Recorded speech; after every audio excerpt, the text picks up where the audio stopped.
Now imagine that you are entering a world of fantasy where dreams come true and wishes are granted. Let us begin the story of Cinderella. There was once a rich man whose wife lay sick, and when she felt her end drawing near, she called to her only daughter to come near her bed and said, "Dear child, be pious and good, and God will always take care of you, and I will look down upon you from heaven and will be with you." And then she closed her eyes and expired. The maiden went every day to her mother's grave and wept, and was always pious and good. When the winter came, the snow covered the grave with a white covering, and when the sun came in the early spring and melted it away, the man took to himself another wife. The new wife brought two daughters home with her, and they were beautiful and fair in appearance, but at heart were black and ugly. And then began very evil times for the poor stepdaughter. "Is the stupid creature to sit in the same room with us?" said they. "Those who eat food must earn it." Out upon her for a kitchen maid. They took away her pretty dresses, and put on her an old grey kirtle, and gave her wooden shoes to wear. "Just look now at the proud princess, how she's decked out," cried they, laughing, and then they sent her into the kitchen. There she was obliged to do heavy work from morning to night, get up early in the morning, draw water, make the fires, cook and wash. Besides that, the sisters did their utmost to torment her, mocking her, and strewing peas and lentils among the ashes, and setting her to pick them up. In the evenings, when she was quite tired out with her hard day's work, she had no bed to lie on, but was obliged to rest on the hearth among the cinders. And as she always looked dusty and dirty, they named her Cinderella.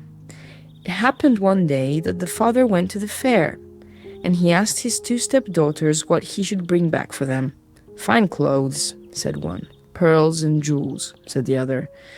"But what will you have, Cinderella?" said he. "The first twig, father, that strikes against your hat on the way home, that is what I should like you to bring me." So he bought for the two stepdaughters fine clothes, pearls, and jewels, and on his way back, as he rode through a green lane, a hazel twig struck against his hat, and he broke it off and carried it home with him. And when he reached home, he gave to the stepdaughters what they had wished for, and to Cinderella he gave the hazel twig. She thanked him, and went to her mother's grave, and planted this twig there, weeping so bitterly that the tears fell upon it and watered it. And it flourished and became a fine tree. Cinderella went to see 3 times a day, and wept and prayed, and each time a white bird rose up from the tree. And if she uttered any wish, the bird brought her whatever she had wished for.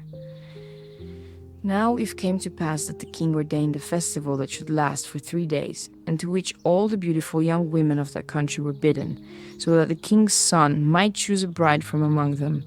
When the two stepdaughters heard that they too were bidden to appear, they felt very pleased, and they called Cinderella and said, "Comb our hair, brush our shoes, and make our buckles fast. We are going to the wedding feast at the king's castle."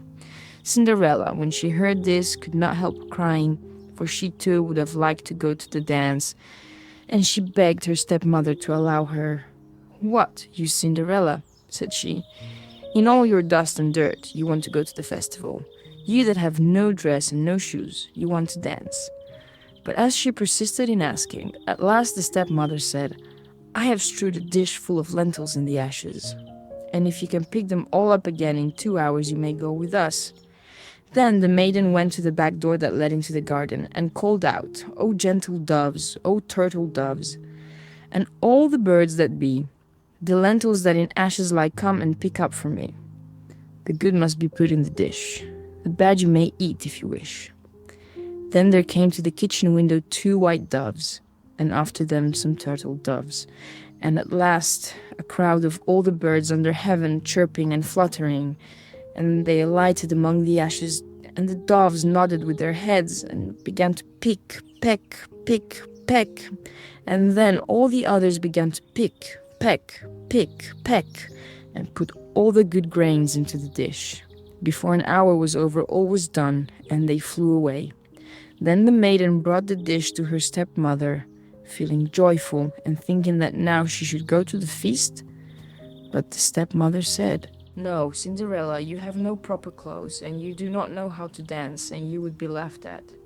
And when Cinderella cried for disappointment, she added, "If you can pick 2 dishes full of lentils out of the ashes, nice and clean, you shall go with us," thinking to herself, "For that is not possible." When she had strewed 2 dishes full of lentils among the ashes, the maiden went through the back door into the garden and cried, "O gentle doves, O turtle doves, and all the birds that be, the lentils that in ashes lie come and pick up for me. The good must be put in the dish, the bad you may eat if you wish." So there came to the kitchen window 2 white doves, and then some turtle doves. And at last a crowd of all the other birds under heaven, chirping and fluttering, and they alighted among the ashes. And the doves nodded with their heads and began to pick, peck, pick, peck. And then all the others began to pick, peck, pick, peck, and put all the good grains into the dish. And before half an hour was over, it was all done, and they flew away. Then the maiden took the dishes to the stepmother, feeling joyful and thinking that now she should go with them to the feast. But she said, "All this is of no good to you. You cannot come with us, for you have no proper clothes and cannot dance. You would put us to shame." Then she turned her back on poor Cinderella and made haste to set out with her 2 proud daughters. And as there was no one left in the house, Cinderella went to her mother's grave under the hazel bush and cried, little tree, shake over me, that silver and gold may come down and cover me." Then the bird threw down a dress of gold and silver, and a pair of slippers embroidered with silk and silver, and in all haste she put on the dress and went to the festival.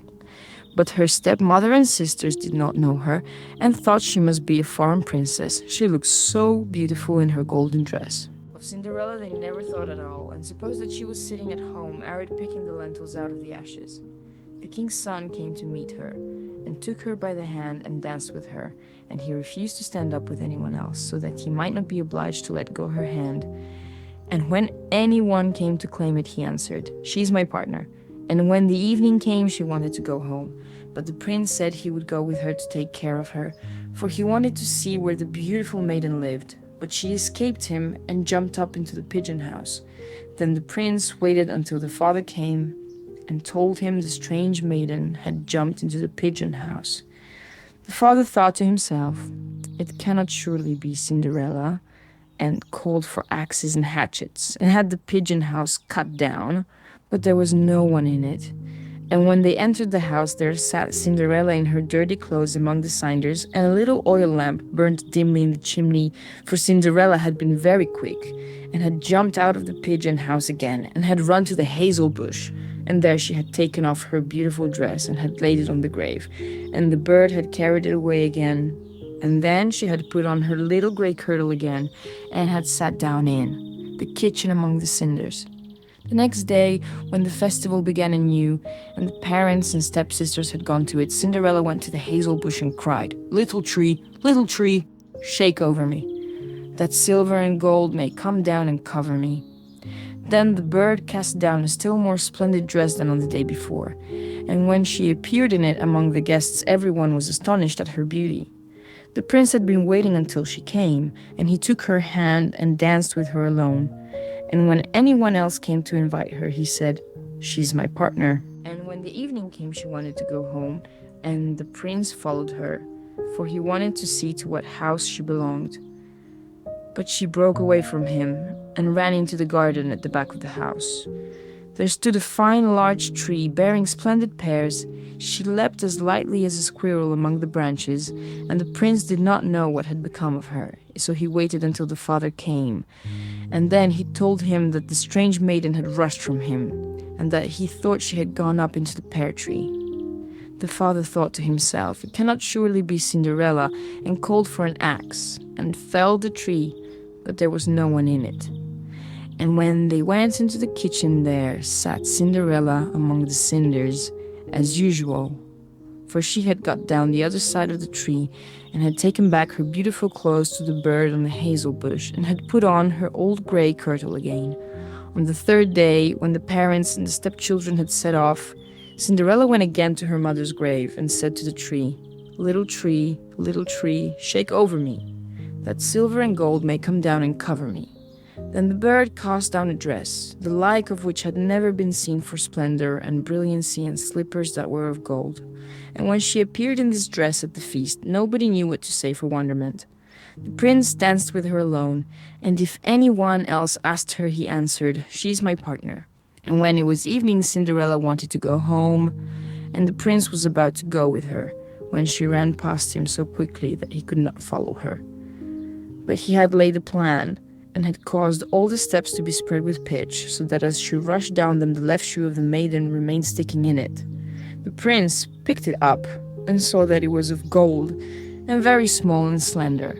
The next morning he went to the father and told him that none should be his bride save the one whose foot the golden shoe should fit. Then the two sisters were very glad, because they had pretty feet. The eldest went to her room to try on the shoe, and her mother stood by. But she could not get her great toe into it, for the shoe was too small. Then her mother handed her a knife and said, "Cut the toe off, for when you are queen you will never have to go on foot."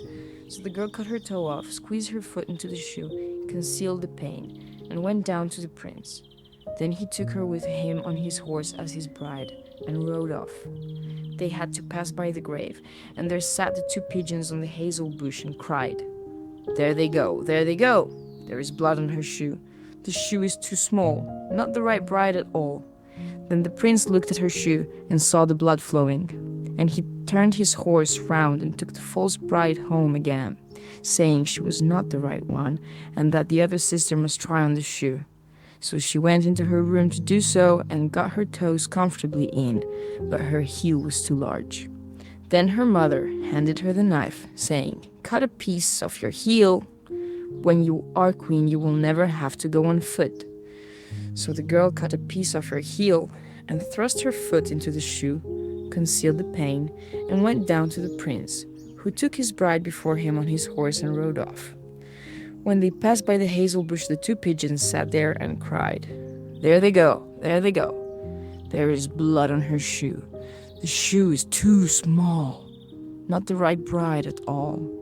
Then the prince looked at her foot, and saw how the blood was flowing from the shoe and staining the white stocking, and he turned his horse round and brought the false bride home again. "This is not the right one," said he. "Have you no other daughter?" "No," said the man, "only my dead wife left behind her, a little stunted Cinderella. It is impossible that she can be the bride." But the king's son ordered her to be sent for, but the mother said, "Oh no, she's much too dirty, I could not let her be seen." But he would have her fetched, and so Cinderella had to appear. First she washed her face and hands quite clean, and went in and curtsied to the prince, who held out to her the golden shoe. Then she sat down on a stool, drew her foot out of the heavy wooden shoe, and slipped it into the golden one, which fitted it perfectly. And when she stood up, and the prince looked in her face, he knew again the beautiful maiden that had danced with him, and he cried, "This is the right bride." The stepmother and the two sisters were thunderstruck, and grew pale with anger. But he put Cinderella before him on his horse and rode off. And as they passed the hazel bush, the two white pigeons cried, "There they go, there they go! No blood on her shoe. The shoe's not too small. The right bride is she after all." And when they had thus cried, they came flying after and perched on Cinderella's shoulders, one on the right, the other on the left, and so remained. And when her wedding with the prince was appointed to be held, the false sisters came, hoping to curry favor and to take part in the festivities. So as the bridal procession went to the church, the eldest walked on the right side and the younger on the left, and the pigeons picked out an eye of each of them. And as they returned, the elder was on the left side and the younger on the right, and the pigeons picked out the other eye of each of them. And so they were condemned to go blind for the rest of their days because of their wickedness and falsehood.